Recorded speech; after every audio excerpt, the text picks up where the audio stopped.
Hello दोस्तों, कैसे हैं आप। आशा है आप कुशल मंगल से हैं और परमेश्वर की आशीषों का आनंद ले रहे हैं। एक बार फिर से आपका ये भाई, आपका ये दोस्त एक नए वीडियो के साथ हाजिर है। और आज एक बहुत ही महत्वपूर्ण विषय को हम देखने जा रहे हैं जो रैप्चर के बारे में है। और ऐसी दो आयतों की हम तुलना करेंगे जिनकी समझ और या ना समझ होने के कारण बहुत सारा कन्फ्यूजन बहुत सारे मसीही लोगों में है।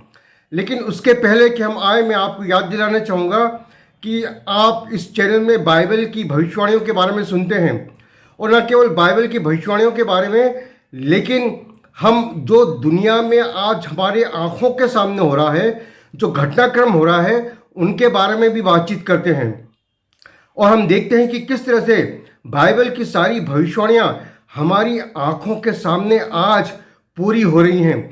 और आज मैं एक बात आपको बताना चाहूँगा जो अभी अभी अपडेट आया है YouTube के बारे में। जी हाँ, YouTube के बारे में कि YouTube में करीब ऐसे 3000 ऐसे वीडियो ऑलरेडी लॉन्च हो चुके हैं जिनमें मल्टी ऑडियो ट्रैक्स हैं। इसका अर्थ यह है कि आप अपनी भाषा चुन के उसको अपनी भाषा में सुन सकते हैं। इसका मतलब क्या हुआ?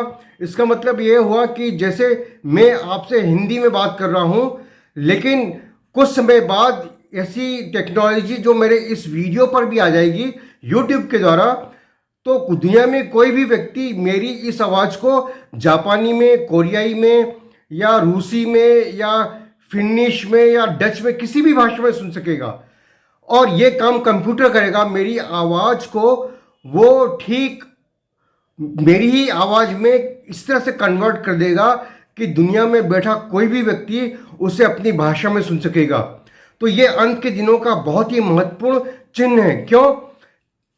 क्योंकि आप यदि उत्पत्ति की पुस्तक देखें तो आप पाएंगे कि जब निम्रोद के समय में लोगों ने परमेश्वर के खिलाफ बलवा किया बाबेल में और एक बड़ा टावर बनाया, तो परमेश्वर ने उतर कर उनकी भाषा को देखा कि ये सब एक ही भाषा बोल रहे हैं और इनके लिए कोई भी काम असंभव नहीं होगा, और ये जिस काम में लगे हैं वो परमेश्वर विरोधी है।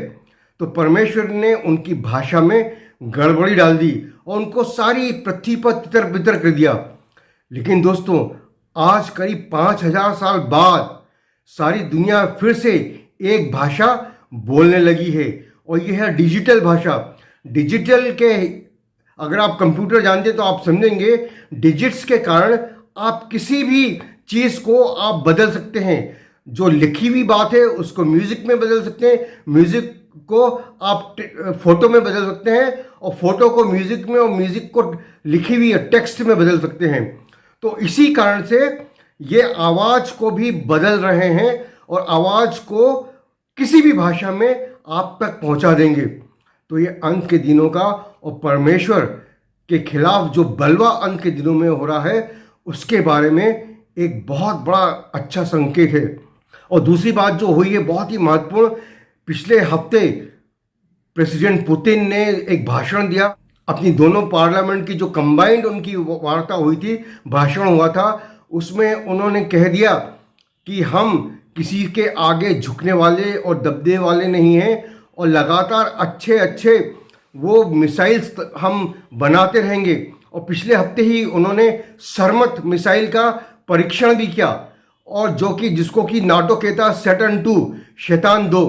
और दोस्तों, ये एक ऐसी मिसाइल है जो दुनिया में कहीं भी किसी भी टारगेट पर आक्रमण कर सकती है, और बहुत सारे आणविक हथियार एक साथ, न्यूक्लियर वेपन एक साथ लॉन्च कर सकती है।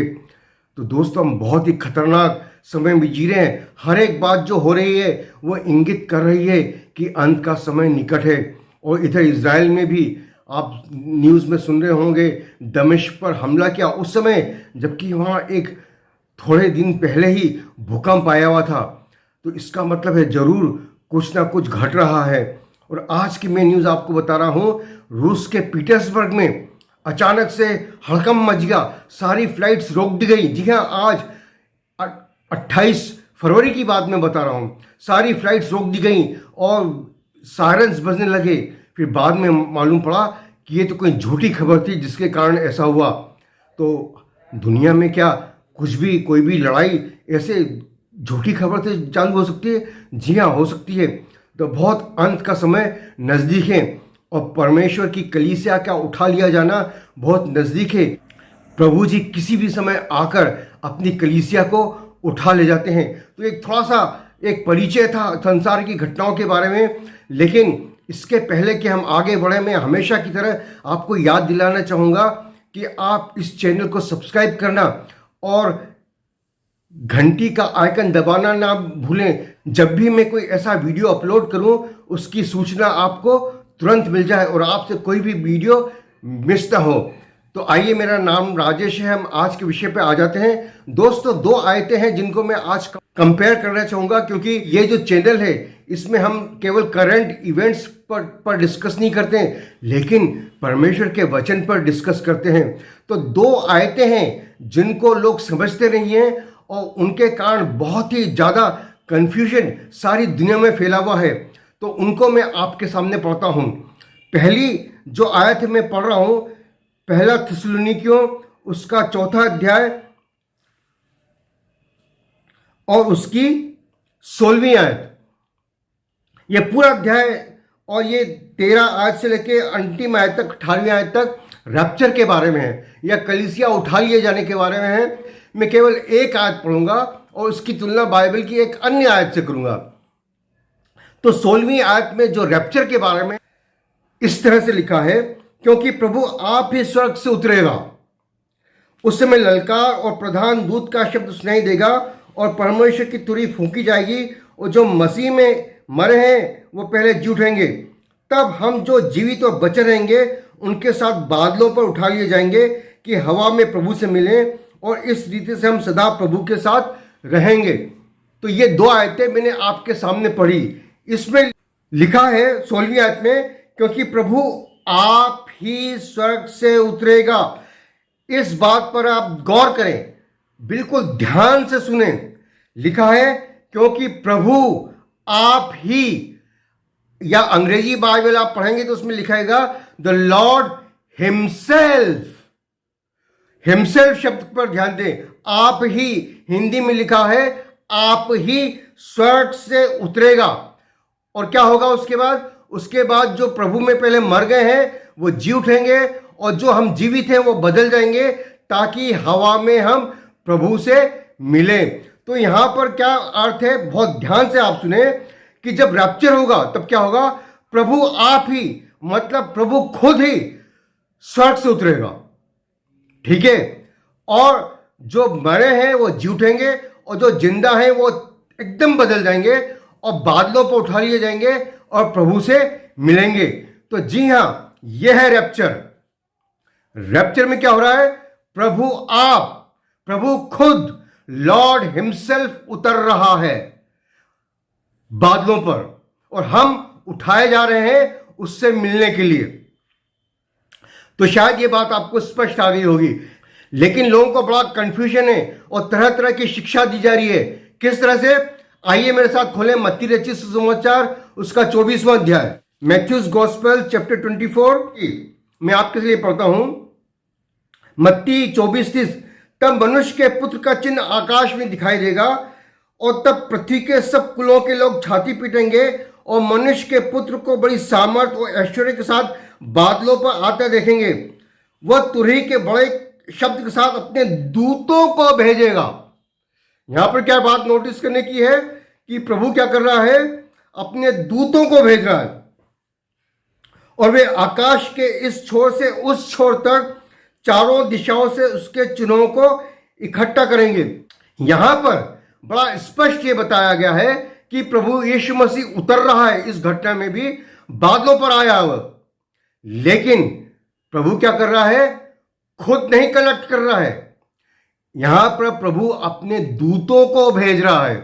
वो सारी दुनिया में जाकर वो उसके इलेक्ट्स को, उसके संतों को इकट्ठा कर रहा है, कलीसिया को नहीं। तो ये द्वितीय आगमन के बारे में है। पहला जो हमने थिस्सलुनीकियों में पढ़ा वो रैप्चर के बारे में था, जो द्वितीय आगमन के 7 साल पहले होगा या कुछ और साल समय भी हो सकता है, लेकिन हम मान लेते हैं कि 7 साल पहले होगा। तो रैप्चर में प्रभु यीशु मसीह आप उतरेगा और हम लोग उठा लिए जाएंगे। लेकिन द्वितीय आगमन में प्रभु तो बादलों पर आएगा, लेकिन वो अपने दूतों को भेजेगा कि सारी दुनिया, पृथ्वी के छोर छोर से वो अपने चुने हुओं को इकट्ठा करे। तो एक में तो प्रभु आप उतरेगा और दूसरे में वो अपने दूतों को भेजेगा। तो अंतर स्पष्ट है। रैप्चर जो ट्रिब्यूलेशन के पहले होगा, यीशु मसीह के दोबारा आगमन के पहले होगा, उसमें प्रभु आप उतरेगा और हम लोग उठा लिए जाएंगे। लेकिन द्वितीय आगमन में प्रभु यीशु मसीह बादलों पर आएगा, लेकिन अपने दूतों को भेजेगा। जी हां, प्रभु अपनी कलीसिया को खुद ही अपने पास बुलाएगा, खुद ही लेकर जाएगा। लेकिन जो ट्रिब्यूलेशन सेंट्स हैं उनके लिए वो अपने दूत भेजेगा। अंतर आपके लिए शायद स्पष्ट है। तो आप किस ग्रुप में हैं? क्या आप प्रभु की कलीसिया हैं? आप प्रभु के बदन का हिस्सा हैं? क्या आप उसकी देह का हिस्सा हैं? क्या आप उसकी दुल्हन का हिस्सा हैं? यदि आप उसकी दुल्हन का हिस्सा हैं तो अजीजों, प्रभु खुद आपको लेने आ रहा है और आप जीवित उसके साथ उठा लिए जाएंगे और आप उसके साथ हमेशा के लिए रहेंगे। लेकिन यदि आप रैप्चर में हिस्सा नहीं लेते तो 7 साल का क्लेश और महाक्लेश का समय आएगा और उसमें जो विश्वासी हैं उनके सर काट दिए जाएंगे। और जब प्रभु आएगा तो कोई मसीही नहीं होगा प्रभु का स्वागत करने के लिए। और इसलिए लिखा है मत्ती 24 और उसके 30वीं आयत में, तब पृथ्वी के सारे कुल उसके लिए छाती पीटेंगे। अगर मसीह लोग यहाँ पर होंगे, यदि आप जो प्रभु यीशु मसीह से प्रेम करते यहाँ होंगे, तो आप यीशु मसीह को आता हुआ देख के छाती नहीं पीटेंगे, विलाप नहीं करेंगे, दुख नहीं मनाएंगे। इसका मतलब यह है कि विश्वासी लोग उस समय कत्ल कर दिए जाएंगे एंटी क्राइस्ट के द्वारा। और जब यीशु मसीह आएगा न्याय करने के लिए, सजा देने के लिए, तो जो भी लोग होंगे वो केवल विलाप कर रहे होंगे। पृथ्वी के सारे कुल उसके लिए विलाप करेंगे। कोई स्वागत में हालेलुया हालेलुया नहीं गाएगा। तो स्पष्ट है कि रैप्चर और सेकंड कमिंग दो अलग अलग घटनाएं हैं और इनमें करीब 7 साल का अंतराल है। और यदि आपने यीशु मसीह को ग्रहण नहीं किया है तो आज ही आप ग्रहण कर लें, क्योंकि यदि आप 7 साल के ट्रिब्यूलेशन टाइम में प्रभु को ग्रहण करेंगे तो शायद आपके विश्वास के लिए आपका सिर कलम कर दिया जाएगा और उसके अलावा कोई चारा नहीं है उद्धार पाने का। तो गुड न्यूज़ ये है कि अभी उद्धार का समय है, अभी अनुग्रह का समय है। आज अपना जीवन आप प्रभु यीशु मसीह को दे दें, आज उसके सामने घुटने टेक दें, उससे पापों की क्षमा मांगें और उससे दया की भीख मांगें और कहें, प्रभु मुझे बचा दे, मेरे पापों को क्षमा कर, मुझे अपने लहू से धोके मेरे दिल को साफ कर और मेरे हृदय में आजा, पवित्र आत्मा को भेज दे और मेरे जीवन को, मेरे हृदय को बदल दे और मुझे एक नया जीवन दे। यदि आप इस तरह से आज प्रार्थना करेंगे तो आप एक नव जीवन प्राप्त करेंगे, उद्धार को प्राप्त करेंगे। परमेश्वर आपको आशीष दे। आमीन।